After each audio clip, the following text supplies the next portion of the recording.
الحمد لله نحمده ونستعينه ونستغفره ونؤمن به ونتوكل عليه ونعوذ بالله من شرور أنفسنا ومن سيئات أعمالنا من يهده الله فلا مضل له ومن يضلله فلا هادي له وأشهد أن لا إله إلا الله وحده لا شريك له وأشهد أن محمدًا عبده ورسوله أرسله بالهدى ودين الحق ليظهره على الدين كله ولو كره المشركون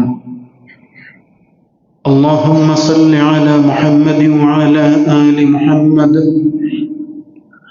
كما صليت على إبراهيم وعلى آل إبراهيم وبارك على محمد وعلى آل محمد كما باركت على إبراهيم وعلى آل إبراهيم في العالمين إنك حميد مجيد أما بعد فإن خير الحديث كلام الله وخير الهدي هدي محمد صلى الله عليه وسلم وشر الأمور محدثاتها وكل محدثة بدعة وكل بدعة ضلالة أيها الإخوان والأخوات أوصيكم وإياي أولا بتقوى الله أعوذ بالله من الشيطان الرجيم بسم الله الرحمن الرحيم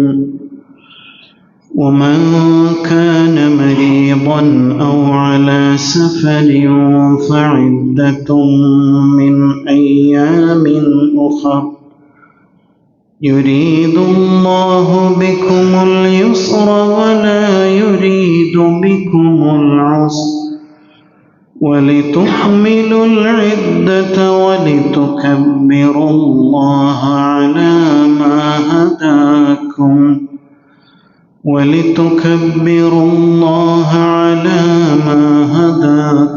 ولعلكم تشكرون. സ്നേഹമുള്ള സഹോദരന്മാരെ, സഹോദരിമാരെ, സകല പ്രപഞ്ചങ്ങളും സൃഷ്ടിച്ച് സംരക്ഷിച്ച് പരിപാലിച്ചു കൊണ്ടിരിക്കുന്ന ഏകനായ അള്ളാഹുവിൻ്റെ വിധി വിലക്കുകൾക്ക് വിധേയമായി ജീവിതത്തിലെ വ്യക്തിപരവും കുടുംബപരവും സാമൂഹികവുമായ എല്ലാ മേഖലകളിലും യഥാവിധി തഖ്വ പാലിക്കുവാൻ, യഥാർത്ഥ മുത്തഖികളായി ജീവിതം നയിക്കുവാൻ എന്നെയും നിങ്ങൾ ഓരോരുത്തരെയും ആദ്യമായി വസിയത്ത് ചെയ്യുകയാണ്, ഉപദേശിക്കുകയാണ്. നമ്മുടെ ഇഹപര ജീവിത വിജയം തഖ്വാബോധവുമായി ബന്ധപ്പെട്ട് നിൽക്കുന്നു. പടച്ച തമ്പുരാൻ അവൻ്റെ മുത്തഖികളായ ഇഷ്ടദാസരിൽ ഉൾപ്പെടുത്തി നമ്മെ അനുഗ്രഹിക്കുമാറാവട്ടെ. ലോക ഇസ്ലാമിക സമൂഹം റമളാനിനെ സ്വാഗതം ചെയ്യാനുള്ള മുന്നൊരുക്കങ്ങളിലാണ്. ആ മുന്നൊരുക്കങ്ങളിൽ ഏറ്റവും പ്രധാനമായത് എന്തായിരിക്കും? നമ്മുടെ ഇബാദത്തുകൾ സ്വീകാര്യമാകാനുള്ള നിബന്ധനകൾ പൂർത്തീകരിക്കുക എന്നതാണത്. ഏത് ഇബാദത്തിനും ചില മുന്നൊരുക്കങ്ങളുണ്ട്. അതിന് ഷർത്ത് എന്ന് പറയും. ആ നിബന്ധനകൾ പൂർത്തീകരിക്കുമ്പോഴാണ് അമലുകൾ അള്ളാഹുവിങ്കൽ യഥാവിധി സ്വീകാര്യമാവുക. നമ്മുടെ മുമ്പിൽ രണ്ട് തരം ബാധ്യതകളാണുള്ളത്. ഒന്ന് ഹുഖൂഖുല്ലാഹ്, പടച്ചവനോടുള്ള ബാധ്യതയാണ്. രണ്ടാമത്തേത് ഹുഖൂഖുൽ ഇബാദ്, പടപ്പുകളോടുള്ള ബാധ്യതയാണ്. ഈ ബാധ്യതകളെ ബോധപൂർവം തിരിച്ചറിഞ്ഞ് പൂർത്തീകരിക്കേണ്ടതുണ്ട്. അള്ളാഹുവോടുള്ള ഏത് ബാധ്യതയും പൂർത്തീകരിക്കുന്നതിന് അള്ളാഹു തന്നെ മാനുഷികമായ ഇളവുകൾ പലതും പ്രഖ്യാപിച്ചിട്ടുണ്ട്. എല്ലാ അനുഷ്ഠാനങ്ങളിലും നമസ്കാരം ചിലപ്പോൾ സ്ത്രീകൾക്ക് പാടില്ലാത്ത സന്ദർഭമുണ്ട്, അവർ നമസ്കരിക്കേണ്ടത് ഇല്ല. അതേപോലെ രോഗികൾക്ക്, യാത്രക്കാർക്ക് ഇളവുണ്ട്. റക്അത്തുകൾ കുറച്ച് നമസ്കരിക്കാൻ അനുവാദമുണ്ട്. ചിലപ്പോൾ ഇരുന്നും കിടന്നും നമസ്കരിക്കാം, മറ്റു ചിലപ്പോൾ നടന്നും വാഹനത്തിലായിക്കൊണ്ടും നമസ്കരിക്കാം. ഇതെല്ലാം നമസ്കാരത്തിലെ ഇളവുകളാണ്. സക്കാത്തിലെ ഇളവെന്താണ്? സാമ്പത്തിക സുസ്ഥിതിയുള്ള നിർണിതമായ കണക്കനുസരിച്ച് സക്കാത്ത് നൽകാൻ ബാധ്യതയുള്ളവനെ അത് നിർവഹിക്കേണ്ടതുള്ളൂ. ഹജ്ജ് അതിന് അനിവാര്യമായ ചില യോഗ്യതകൾ വന്നു ചേരുമ്പോഴേ നിർവഹിക്കേണ്ടതുള്ളൂ. ഇതേപോലെ നോമ്പുമായി ബന്ധപ്പെട്ടുകൊണ്ടും അള്ളാഹുവിൻ്റെ ദീൻ ഇളവുകൾ ധാരാളമായിട്ട് നമുക്ക് നൽകിയത് കാണാം. വമൻ കാന മരീദൻ ഔ അലാ സഫരിൻ ഫഇദ്ദത്തും മിൻ അയ്യാമിൻ ഉഖർ. ഒരാൾ രോഗിയായാൽ അല്ലെങ്കിൽ യാത്രയിലാണെങ്കിൽ ഫഇദ്ദത്തും മിൻ അയ്യാമിൻ ഉഖർ, മറ്റ് നാളുകളിൽ അയാൾ അതിൻ്റെ എണ്ണം പൂർത്തീകരിച്ചാൽ മതിയാകും. രോഗികൾ, യാത്രക്കാർ, അതേപോലെ ആർത്തവകാരികൾ, ഗർഭിണികൾ, പ്രസവവുമായി ബന്ധപ്പെട്ട്, അതേപോലെ മുലയൂട്ടൽ, ഇത്തരം സന്ദർഭങ്ങളൊക്കെയും അല്ലാഹു സുബ്ഹാനഹു വ തആല ഇബാദത്തുകളിൽ മാനുഷികമായ പരിഗണനകളും ഇളവുകളും നൽകുന്നുണ്ട്. എന്നാൽ ആ തടസ്സങ്ങൾ നീങ്ങിക്കഴിഞ്ഞാൽ അത് പൂർത്തീകരിക്കണം എന്നും നിർദ്ദേശിക്കുന്നത് കാണാം. ആ ഇബാദത്തുകൾ, അതിനോടുള്ള ബാധ്യത പൂർത്തീകരണം അള്ളാഹുവുമായുള്ള കരാറിൻ്റെ ഭാഗമാണ്. അള്ളാഹുവോടുള്ള ബാധ്യത പൂർത്തീകരണമാണ്. അതേപോലെ തന്നെ മറ്റുള്ളവർക്ക് ലഭിക്കുന്ന നന്മകൾ തനിക്കും നേടിയെടുക്കണം എന്ന ബോധത്തോടെ നന്മയിൽ മുന്നേറാനുള്ള പ്രേരണയാണ്. അള്ളാഹുവിനുള്ള അടിമത്തത്തിൻ്റെ പൂർണ്ണത കൈവരിക്കലാണ്. അവനോട് കൂടുതൽ നന്ദിയുള്ളവരാകലാണ്. ഇതൊക്കെയാണ് ഒരു അവസരത്തിൽ നമുക്ക് ഒരു ഇബാദത്ത് പൂർത്തീകരിക്കാൻ അവസരം ലഭിക്കാതെ വരുമ്പോൾ മറ്റൊരു സന്ദർഭത്തിലാകാം ഫഇദ്ദത്തും മിൻ അയ്യാമിൻ ഉഖർ എന്ന് അള്ളാഹുവിൻ്റെ ദീൻ ഇളവ് നൽകുന്നത്. അത് ആർത്തവകാരികൾ, അതേപോലെ തന്നെ പ്രസവിച്ചിരിക്കുന്ന വനിതകളും എല്ലാവരും നോമ്പിൻ്റെ കാര്യത്തിൽ പിന്നീടൊരു ഘട്ടത്തിൽ പൂർത്തീകരിക്കണം എന്ന് പഠിപ്പിക്കപ്പെട്ടിരിക്കുന്നു. മുആദത്തുൽ അദവിയ്യ റളിയല്ലാഹു അൻഹ എന്ന മഹദി ആയിഷ റളിയല്ലാഹു അൻഹയോട് ചോദിക്കുന്നുണ്ട്, സ്ത്രീ ആർത്തവകാലത്തെ നോമ്പ് വീട്ടണം, എന്നാൽ നമസ്കാരം വീട്ടേണ്ടതില്ല. എന്തുകൊണ്ടാണ് ഇസ്ലാമിൽ അങ്ങനെ ഒരു നിയമം എന്ന് ചോദിക്കുന്നുണ്ട്. ആയിഷ റളിയല്ലാഹു അൻഹ അതിന് നൽകുന്ന ഒന്നാമത്തെ മറുപടി, നബി സല്ലല്ലാഹു അലൈഹി വസല്ലം അങ്ങനെയാണ് നമ്മോട് കൽപ്പിച്ചത്, അതുകൊണ്ട് അങ്ങനെ നിർവഹിക്കണം. അപ്പോൾ കടമുള്ള നോമ്പ് ആർത്തവകാരി പിന്നീട് നോറ്റ് വീട്ടേണ്ടത് ഉണ്ട്, നിർബന്ധമായി നോറ്റ് വീട്ടണം. അതേ സമയത്ത് നമസ്കാരമാണെങ്കിൽ നിർവഹിക്കേണ്ടതില്ല എന്ന് ഇളവ് നൽകിയിരിക്കുന്നു. നമസ്കാരം നിർവഹിക്കുക എന്നത് ഒരുപക്ഷെ അവർക്ക് ഭാരമായി മാറാം. മാസത്തിൽ ഒരാഴ്ച അല്ലെങ്കിൽ 10 ദിവസം ഒക്കെ നീണ്ടു നിൽക്കുന്ന അവസ്ഥയിലാണെങ്കിൽ ആ നമസ്കാരങ്ങൾ പിന്നീട് എടുക്കുക, പൂർത്തീകരിക്കുക എന്നത് പ്രയാസകരമായിരിക്കും. എന്നാൽ റമദാനിലെ നോമ്പ് പിന്നീട് അവർക്ക് നോറ്റ് വീട്ടുവാൻ ഒരുപാട് സമയമുണ്ടല്ലോ. ഒരു 11 മാസക്കാലം അവരുടെ മുമ്പിലുണ്ട്. ഒരു മാസത്തിൽ ഒരു 3 നോമ്പൊക്കെ വെച്ച് നിർവഹിക്കുകയാണെങ്കിൽ അത് പൂർത്തീകരിക്കാനുള്ള അവസരമുണ്ട് എന്ന് യുക്തിപരമായിട്ട് അതിന് പണ്ഡിതന്മാർ വ്യാഖ്യാനം നൽകിയത് കാണാം. ഇളവുകൾ ആവശ്യമുള്ള കാര്യങ്ങളിൽ അള്ളാഹുവിൻ്റെ ദീൻ കൃത്യമായിട്ട് ഇളവ് നൽകുന്നു.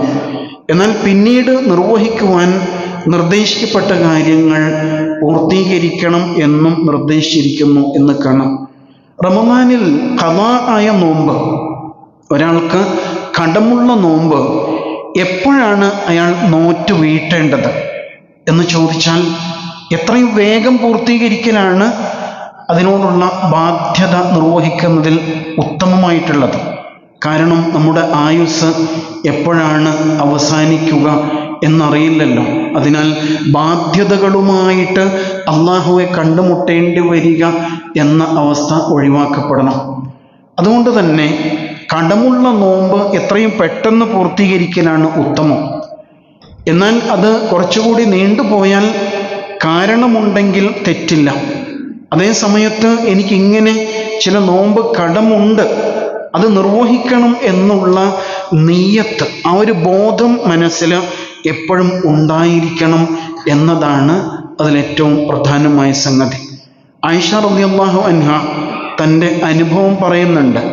കാന യകൂനു അലയ്യ സൗം മിൻ റമളാൻ ഫമാ അസ്തതിഉ അൻ അഖ്ളിയ ഇല്ലാ ഫി ശഅബാൻ.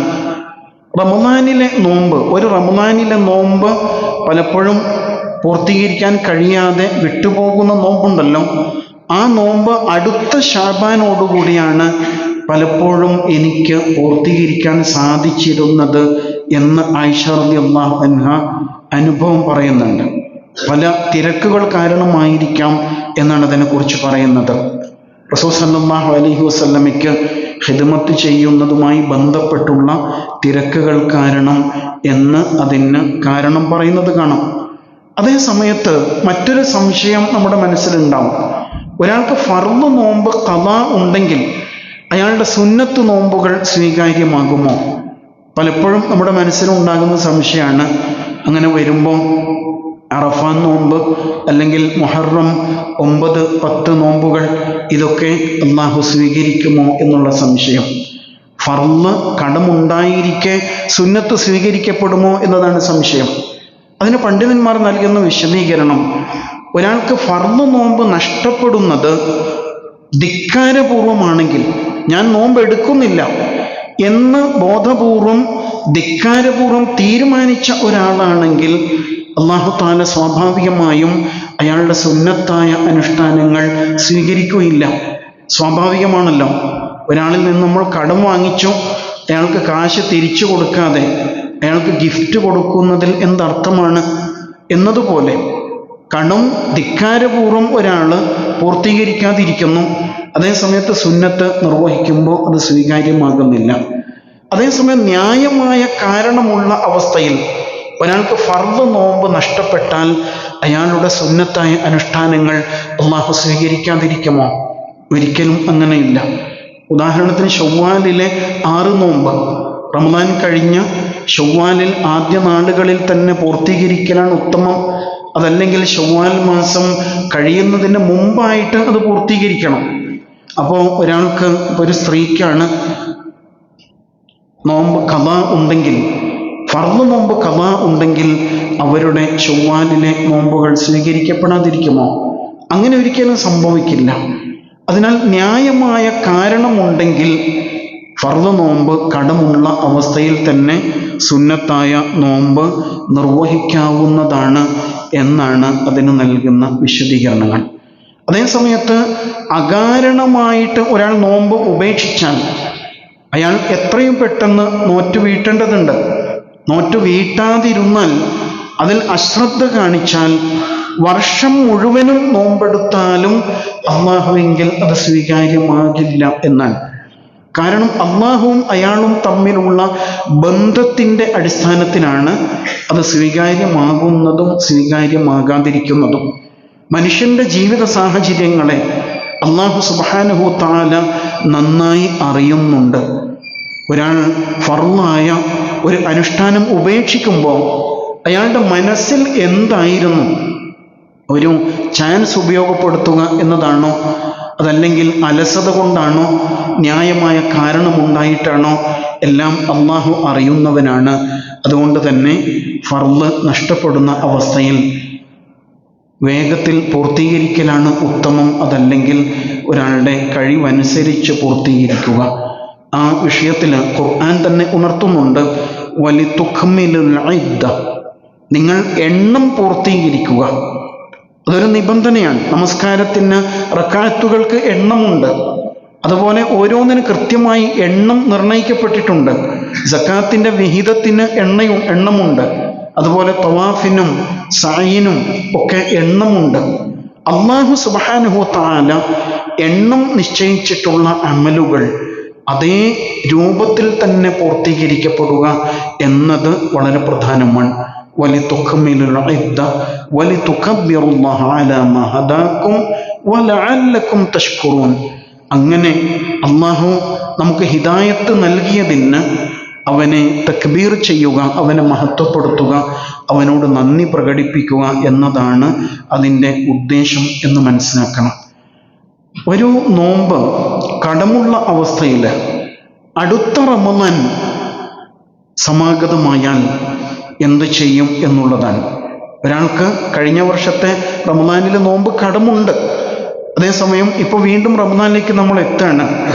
അങ്ങനെ സംഭവിച്ചാൽ എന്ത് ചെയ്യണം? അയാൾ ഇപ്പോൾ ഈ അവസ്ഥയിലാണെങ്കിൽ നമുക്കിനിയും 2 ആഴ്ച ബാക്കിയുണ്ട് റമളാനിലേക്ക് പ്രവേശിക്കുവാൻ. എത്രയും പെട്ടെന്ന് അയാളത് പൂർത്തീകരിക്കുകയാണ് വേണ്ടത്. എന്നാൽ ഇപ്പോഴുള്ള ഈ അവധിക്കിടയിൽ നോമ്പ് പൂർത്തീകരിക്കാൻ കഴിഞ്ഞില്ലെങ്കിലോ, ഈ വരുന്ന റമളാൻ കഴിഞ്ഞ് മൊത്തം നോമ്പുകളുടെ എണ്ണം കണക്ക് കൂട്ടി വെച്ചിട്ട് പിന്നീട് അയാൾക്കത് പൂർത്തീകരിക്കുവാൻ സാധിക്കും എന്നാണ് മനസ്സിലാക്കേണ്ടത്. എന്നാൽ ഒരു വർഷത്തെ നോമ്പ് കടമുണ്ട്, 2ാമത്തെ വർഷമായിട്ടും അയാൾക്ക് നോമ്പ് പൂർത്തീകരിക്കാൻ കഴിഞ്ഞില്ല. അങ്ങനെയാണെങ്കിൽ കഴിഞ്ഞ വർഷത്തെ നോമ്പിൻ്റെ പ്രായശ്ചിത്തമായിട്ടുള്ള ഫിദ്യ എല്ലാ വർഷങ്ങളിലും നൽകിക്കൊണ്ടിരിക്കേണ്ടതുണ്ടോ? അങ്ങനെയില്ല. ഒരു നോമ്പിന് ഒരു ഫിദ്യയേ ഉള്ളൂ. അയാൾ അത് എപ്പോഴാണോ നോറ്റ് വീട്ടുന്നത് അപ്പോൾ അയാൾക്ക് പൂർത്തീകരിക്കാം നോമ്പ്. അതേസമയത്ത് ഫിദ്യ ഒരു തവണയാണ് ഒരു നോമ്പിന് നൽകേണ്ടതുള്ളൂ എന്നാണ് മനസ്സിലാക്കേണ്ടത്. പലപ്പോഴും നമ്മുടെ മനസ്സിൽ ഇങ്ങനെ പലതരം അസ്വസ്ഥതകൾ ഉണ്ടാകും. നോമ്പ് കടമുള്ള ആളുകളെ സംബന്ധിച്ചിടത്തോളം പ്രത്യേകിച്ചും റമളാൻ വ്രതവുമായി ബന്ധപ്പെട്ട് അല്ലാഹു സുബ്ഹാനഹു വ തആല നൽകുന്ന ഇളവുകളിൽ രോഗികൾക്ക് ഇളവുണ്ട്, യാത്രക്കാർക്ക് ഇളവുണ്ട്, അതേപോലെ തന്നെ സ്ത്രീകൾക്ക് പ്രത്യേകമായ ഇളവുകളാണ്. ശരിക്കും വ്രതാനുഷ്ഠാനം ലേഡീസ് ഫ്രണ്ട്ലിയാണ് എന്ന് പറയാം. വനിത സൗഹൃദ ഇബാദത്താണ് എന്ന് പറയാവുന്നതാണ്. കാരണം പുരുഷന്മാർ അനുഭവിക്കാത്ത പല ജീവിതാനുഭവങ്ങളിലൂടെയും വനിതകൾ കടന്നു പോകുന്നുണ്ട്. നേരത്തെ സൂചിപ്പിച്ച പോലെ മാസമുറ, അതുപോലെ ഗർഭധാരണം, പ്രസവം, മുലയൂട്ടൽ തുടങ്ങിയ വ്യത്യസ്ത സാഹചര്യങ്ങളിലൂടെ അവർ കടന്നു പോകും. വിശുദ്ധ ഖുർആൻ അവരെ പ്രത്യേകം പരിഗണിച്ചുകൊണ്ട് പല സന്ദർഭങ്ങളിൽ എടുത്തു പറയുന്നില്ലേ? ഹമലത്ഹു ഉമ്മുഹു കുർഹൻ വദഅത്ഹു കുർഹ. അവരുടെ ഉമ്മ വളരെ പ്രയാസം സഹിച്ചുകൊണ്ട് ഗർഭം ധരിക്കുന്നു, അതുപോലെ തന്നെ പ്രസവിക്കുന്നു. അല്ലാഹു സുബ്ഹാനഹു വ തആല അവൻ്റെ ദീനിൽ അവർക്ക് ധാരാളം ഇളവുകൾ നൽകിയതായിട്ട് കാണാം. കുഞ്ഞിന് ജന്മം നൽകുക എന്നത് അല്ലാഹു തന്നെ ഏൽപ്പിച്ച ഒരു ഡ്യൂട്ടിയാണ്. അതുകൊണ്ട് തന്നെ അവർക്ക് പ്രത്യേകമായ ഇളവുകൾ അല്ലാഹു തആല നൽകുന്നു. പ്രസവം കഴിഞ്ഞ് മുലയൂട്ടലിൻ്റെ വേളയിലും ആ ഉമ്മയ്ക്ക് ശാരീരികമായ അവശതയോ പ്രയാസമോ ഉണ്ടെങ്കിൽ, അല്ലെങ്കിൽ ഉമ്മയുടെയോ കുഞ്ഞിൻ്റെയോ ആരോഗ്യത്തിൻ്റെ കാര്യത്തിൽ ആശങ്കകളുണ്ടെങ്കിൽ അവർക്ക് നോമ്പ് മറ്റൊരു സന്ദർഭത്തിലേക്ക് മാറ്റിവെക്കാനുള്ള അവസരമുണ്ട് എന്ന് മനസ്സിലാക്കണം. അവിടെയൊക്കെ എന്താണ് ചെയ്യേണ്ടത്? ഒന്നാമതായിട്ട് നഷ്ടപ്പെടുന്ന നോമ്പിന് ഫിദ്യ നൽകുക, പ്രായശ്ചിത്തം നൽകുക.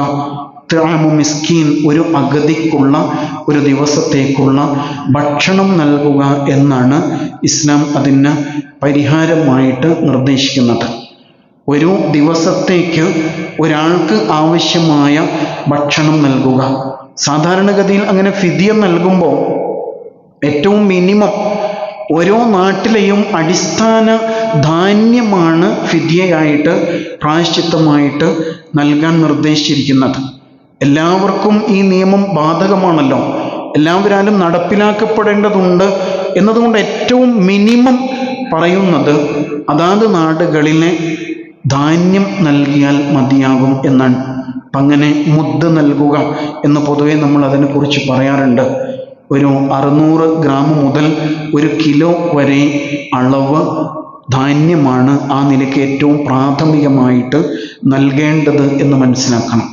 അതേ സമയത്ത് അതിൽ കാലികമായ മാറ്റങ്ങൾ സാധ്യമാണോ? സാധ്യമാണ് എന്നും മനസ്സിലാക്കേണ്ടതുണ്ട്.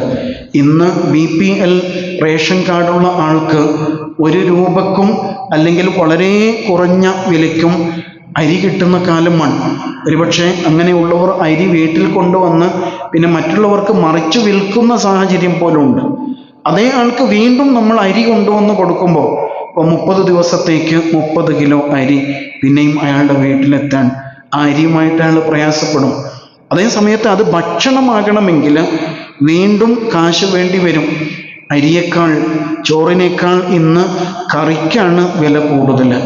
അങ്ങനെ കാണുമ്പോൾ അതുകൂടി പരിഗണിച്ചുകൊണ്ട് ഒന്നുകിൽ കിറ്റായിട്ട് നൽകാം, 10 ദിവസത്തേക്കുള്ള കിറ്റ് അല്ലെങ്കിൽ 1 മാസത്തേക്കുള്ള കിറ്റ് എന്ന രൂപത്തിൽ നൽകാവുന്നതാണ്. ഏറ്റവും മിനിമം ഇന്നത്തെ ഒരു മാർക്കറ്റ് വില അനുസരിച്ച് നിത്യോപയോഗ വസ്തുക്കൾക്ക് വില കൂടിക്കൊണ്ടിരിക്കുന്ന സാഹചര്യത്തിൽ ഒരു നോമ്പിന് 100 രൂപ വെച്ച് നൽകാൻ കഴിയുമെങ്കിൽ അതായിരിക്കും ഉത്തമം. അങ്ങനെ തുകയായിട്ട് നൽകാം, അതല്ലെങ്കിൽ അയാൾക്ക് ഉപകരിക്കുന്ന ഭക്ഷ്യവിഭവങ്ങളായിട്ട് നൽകാൻ സാധിക്കും എന്നുള്ളതാണ്. അതിൽ ഫിദിയ മാത്രം നൽകിയാൽ മതിയോ എന്നൊരു ചർച്ചയുണ്ട്. ചില പണ്ഡിതന്മാരുടെ വീക്ഷണത്തിൽ ഇങ്ങനെ, പ്രത്യേകിച്ച് സ്ത്രീകളുമായി ബന്ധപ്പെട്ട് അവർക്ക് നഷ്ടപ്പെടുന്ന നോമ്പിന് പകരമായിട്ട് ഫിദിയ മാത്രം നൽകിയാൽ മതി എന്ന് അഭിപ്രായപ്പെടുന്നവരുണ്ട്. ഇനി അങ്ങനെയല്ല, ഫിദിയയും നൽകണം, അതോടൊപ്പം പിന്നീട് ആരോഗ്യം വീണ്ടെടുത്തു കഴിഞ്ഞാൽ അവർ നോമ്പ് നോറ്റ് വീട്ടുകയും ചെയ്യണം എന്ന അഭിപ്രായവും വളരെ പ്രബലമാണ്. ശരിക്കും ഫിദിയ നൽകുന്നത് അള്ളാഹുവെ ധിക്കരിച്ചുകൊണ്ടല്ല ഞാൻ നോമ്പെടുക്കാതിരിക്കുന്നത്, അള്ളാഹു അനുവദിച്ച ഇളവ് ഉപയോഗപ്പെടുത്തുക മാത്രമാണ്. അതേസമയം അള്ളാഹു സുബ്ഹാനഹു വ തആല കൽപ്പിച്ച ഫിദിയ നൽകുകയും ചെയ്യുന്നു എന്നുള്ള അങ്ങേയറ്റത്തെ അനുസരണഭാവമാണ് അതിലൂടെ ഉണ്ടാകുന്നത്. അതേ സമയത്ത് ആരോഗ്യം വീണ്ടെടുത്ത് കഴിഞ്ഞാൽ നോമ്പ് നോൽക്കൽ തന്നെയാണ് ഉത്തമം എന്ന് പൊതുവെ വീക്ഷണമുള്ളതായിട്ട് കാണാം. പ്രത്യേകിച്ചും ഉസ്താദ് യൂസഫുൽ ഖർളാവി ഈ ഒരു സാഹചര്യത്തെക്കുറിച്ച് പറയുന്നത് വനിതകളുമായി ബന്ധപ്പെട്ട് അവർക്കൊരുപക്ഷെ ഒരുപാട് നോമ്പുകൾ കടമുള്ള അവസ്ഥയുണ്ടാവും. അതുമായി ബന്ധപ്പെട്ട് മനസ്സിലാക്കേണ്ടത്, ഒരു സ്ത്രീ തുടരെ ഗർഭിണിയാകുന്ന സാഹചര്യമുണ്ടെങ്കിൽ, അങ്ങനെയാണല്ലോ കഴിഞ്ഞ തലമുറയിലൊക്കെ 10ഉം 12ഉം ഒക്കെ മക്കളുള്ള ഉമ്മമാരുണ്ടാകും. അങ്ങനെ വരുമ്പോൾ ഒന്നുകിൽ റമദാൻ വരുമ്പോൾ അവർ ഗർഭിണിയാണ്, അതല്ലെങ്കിൽ പ്രസവത്തിൻ്റെ സമയമാണ്, അതല്ലെങ്കിൽ മുലയൂട്ടലിൻ്റെ സമയമാണ്. ഈ ഒരു അവസ്ഥ ഇങ്ങനെ തുടർന്നുകൊണ്ടേയിരിക്കുന്ന അവസ്ഥയിൽ എങ്ങനെയാണ് ഓരോ വർഷത്തെയും 30 വീതം നോമ്പുകൾ, ഓരോ മാസക്കാലത്തെ നോമ്പ് എങ്ങനെ നോറ്റു വീട്ടും? അത് വലിയ ഭാരമാണ്. അങ്ങനെയുള്ളവരെ സംബന്ധിച്ചിടത്തോളം ഫിദിയ മാത്രം നൽകിയാൽ മതിയാകും. എന്നാൽ പുതിയ കാലത്ത് അങ്ങനെയല്ല, മക്കളുടെ എണ്ണം കുറഞ്ഞു വരികയാണ്. 1, 2, 3 മക്കളിൽ ഒതുങ്ങുന്ന ഈ കാലത്ത് വനിതകൾക്ക് കടമുള്ള നോമ്പ് നോറ്റ് വീട്ടാനുള്ള അവസരമുണ്ട്. അതിനാൽ അവർ നോമ്പെടുക്കാൻ കഴിയാത്ത സമയത്ത് ഫിദിയ നൽകുകയും പിന്നീട് ആരോഗ്യം വീണ്ടെടുത്ത സമയങ്ങളിൽ നോമ്പ് നോറ്റ് വീട്ടുകയും ചെയ്യുക എന്നതാണ് അതിൽ ഉത്തമമായിട്ടുള്ളത് എന്നും മനസ്സിലാക്കാം. ഇനി നോമ്പ് ഖളാ ഉള്ള ആള്, കടമുള്ള ആൾ മരണപ്പെട്ടു പോയാൽ ആ ആളുടെ വിധി എന്താണ്? അയാളുടെ നോമ്പുമായി ബന്ധപ്പെട്ട വിധി എന്താണ്?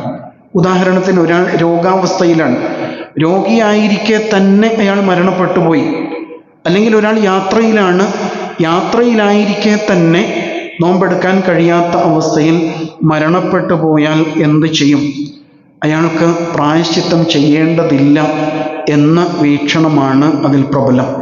അതേസമയം രോഗം മാറി, റമദാനിൽ രോഗാവസ്ഥയിലാണ്, പക്ഷെ റമദാൻ കഴിഞ്ഞപ്പോൾ അയാൾ ആരോഗ്യം വീണ്ടെടുത്തുവെങ്കിലോ അയാൾ നോറ്റ് വീട്ടണം. എന്നിട്ടും നോറ്റ് വീട്ടിയിട്ടില്ലെങ്കിൽ അയാൾ അതിന് പ്രായശ്ചിത്തം, അയാൾക്ക് വേണ്ടിയിട്ട് ബന്ധുക്കൾ പ്രായശ്ചിത്തം നൽകേണ്ടി വരും. ആരാണ് കടമുള്ള നോമ്പ്, മരണപ്പെട്ടു പോകുന്ന ആളുടെ കടമുള്ള നോമ്പ് ആരാണ് വീട്ടേണ്ടത്? അതിൽ ഹദീസിൽ കാണാം, മൻ മാത്ത വഅലൈഹി സൗമുൻ, നോമ്പ് കടമുള്ള അവസ്ഥയിൽ ഒരാൾ മരിച്ചു പോയാൽ സാമ അൻഹു വലിയുഹു, അയാളുടെ രക്ഷകർത്താക്കളാണ് ആ നോമ്പ് നോറ്റ് വീട്ടേണ്ടത്. അതല്ലെങ്കിൽ അയാളുടെ അനന്തരാവകാശികളാണ് നോമ്പ് നോറ്റ് വീട്ടേണ്ടത്. നമ്മൾ പലപ്പോഴും ശ്രദ്ധിക്കാതെ പോകുന്നൊരു വിഷയമാണ്. പക്ഷെ ഇതിൽ പണ്ഡിതന്മാർക്കിടയിൽ വീക്ഷണ വ്യത്യാസമുണ്ട്. ഒരാൾ നോമ്പെടുക്കാൻ കഴിയാതെ മരണപ്പെട്ടു പോയി എന്നതിൻ്റെ പേരിൽ ബന്ധുക്കൾ നോറ്റ് വീട്ടേണ്ടതുണ്ടോ?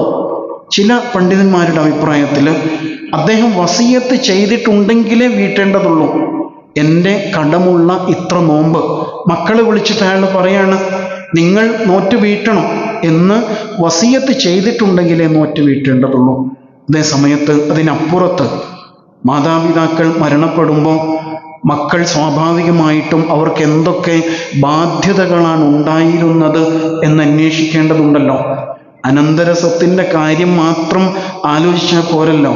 എനിക്കെന്താണ് കിട്ടാനുള്ളത് എന്നതിനെ കുറിച്ച് മാത്രം ആലോചിച്ചാൽ പോരാ. മറിച്ച് ആ മാതാപിതാക്കൾക്ക് സ്വർഗം ഉറപ്പുവരുത്തുന്നതിൽ എന്തൊക്കെ ബാധ്യതകൾ പൂർത്തീകരിക്കാനുണ്ട് എന്ന കാര്യം ആലോചിക്കണം.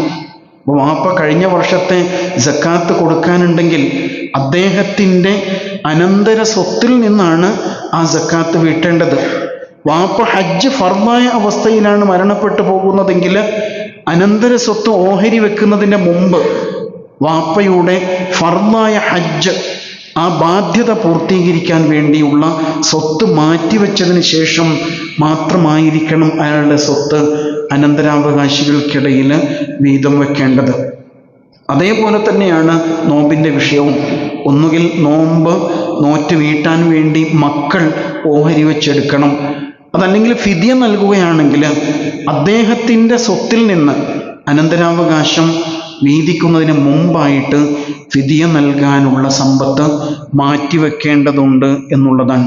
റസൂലുള്ളാഹി സ്വല്ലല്ലാഹു അലൈഹി വസല്ലമയുടെ മുമ്പിൽ ഒരാൾ വന്നിട്ട് സംശയം ചോദിക്കുന്നുണ്ട്. അള്ളാഹുവിൻ്റെ റസൂലെ സ്വല്ലല്ലാഹു അലൈഹി വസല്ലം, എൻ്റെ ഉമ്മ ഒരു മാസത്തെ അഥവാ ഒരു റമദാനിലെ മുഴുവൻ നോമ്പും കടമുള്ള അവസ്ഥയിലാണ് മരണപ്പെട്ടു പോയത്, അത് ഞങ്ങൾ നോറ്റ് വീട്ടേണ്ടതുണ്ടോ? റസൂൽ സല്ലല്ലാഹു അലൈഹി വസല്ലം അദ്ദേഹത്തോട് തിരിച്ചൊരു ചോദ്യം ചോദിക്കുന്നു. ഉമ്മാക്ക് വല്ല സാമ്പത്തിക ബാധ്യതയും ഉണ്ടെങ്കിൽ മക്കളാകുന്ന നിങ്ങൾ അത് കൊടുത്തു വീട്ടേണ്ടതില്ലേ? തീർച്ചയായും വീട്ടണം, വീട്ടും. എങ്കിൽ അള്ളാഹുവോടുള്ള ഉമ്മയുടെ ബാധ്യതയാണ് ഈ നോമ്പ്, അത് നിങ്ങൾ നോറ്റ് വീട്ടണം എന്ന് റസൂൽ സല്ലല്ലാഹു അലൈഹി വസല്ലം. ഫദൈനുല്ലാഹി അഹഖു അൻ യുഖ്ള, അള്ളാഹുവോടുള്ള ബാധ്യതയാണ് അഹഖു അൻ യുഖ്ള, നിറവേറ്റപ്പെടുവാൻ ഏറ്റവും അർഹമായിട്ടുള്ളത് എന്ന് റസൂൽ സല്ലല്ലാഹു അലൈഹി വസല്ലം ആ സന്ദർഭത്തിൽ ആ മകനെ ഉണർത്തുന്നുണ്ട്. അതിനാൽ ഇത്തരം വിഷയങ്ങൾ പലപ്പോഴും ശ്രദ്ധിക്കാതെ പോകുന്നൊരു കാര്യമാണ്. പള്ളിയിൽ മയ്യത്ത് കൊണ്ടുവന്ന് വെച്ചാൽ നമ്മളൊരു ഔപചാരികമായിട്ടൊരു വർത്താനം പറയും. എന്തെങ്കിലും ബാധ്യത ഇദ്ദേഹവുമായി ബന്ധപ്പെട്ടുണ്ടെങ്കിൽ മക്കളായ ഞങ്ങളെ സമീപിക്കണം എന്ന് പറയാറുണ്ട്. അതേസമയത്ത് വാപ്പാക്ക് നോമ്പ് കടമുണ്ടോ എന്നതിനെക്കുറിച്ച് അത്രയും സൂക്ഷ്മതയോടെ നമ്മൾ ആലോചിക്കാറുണ്ടോ എന്നതാണ്. ഉമ്മയുടെ വാപ്പയുടെ സ്വർഗം ഉറപ്പുവരുത്തുക, അതിലെന്തെങ്കിലും പോരായ്മ സംഭവിച്ചിട്ടുണ്ടെങ്കിൽ മക്കൾ അത് നിർവഹിക്കണം, അത് പൂർത്തീകരിക്കണം എന്ന വലിയ ഒരു സന്ദേശം കൂടി ഈ നിയമങ്ങളിൽ നിന്ന് നമുക്ക് മനസ്സിലാക്കാൻ കഴിയും. അതേസമയത്ത് അള്ളാഹു ഇളവ് പ്രഖ്യാപിച്ചുകൊണ്ട് പറയുന്നുണ്ട്, യുരീദുല്ലാഹു ബിക്കുമുൽ യുസ്ർ, അള്ളാഹു നിങ്ങൾക്ക് എളുപ്പത്തെയാണ് ഉദ്ദേശിക്കുന്നത്. വലാ യുരീദു ബിക്കുമുൽ ഉസ്ർ, അള്ളാഹു നിങ്ങൾക്ക് പ്രയാസത്തെ ഒരിക്കലും ഉദ്ദേശിക്കുന്നില്ല. നോമ്പ് നിങ്ങൾക്ക് നന്മയ്ക്ക് വേണ്ടിയാണ്, ഇഹപര നന്മയ്ക്ക് വേണ്ടിയാണ് നോമ്പ്. ഇളവുകൾ നിശ്ചയിച്ചിരിക്കുന്നത് നിങ്ങൾക്കത് പ്രയാസകരമാകാതിരിക്കാൻ വേണ്ടിയാണ്. അതിനാൽ അള്ളാഹുവിൻ്റെ നിയമവിധികളെ വളരെ സന്തോഷപൂർവം സംതൃപ്തിയോടുകൂടി നെഞ്ചേറ്റണം, അതിനുവേണ്ടി മുന്നൊരുക്കങ്ങൾ നടത്തണം എന്നാണ് ഈ സൂക്തത്തിൻ്റെ ആശയത്തിൽ നിന്ന് നമുക്ക് മനസ്സിലാക്കാൻ കഴിയുക.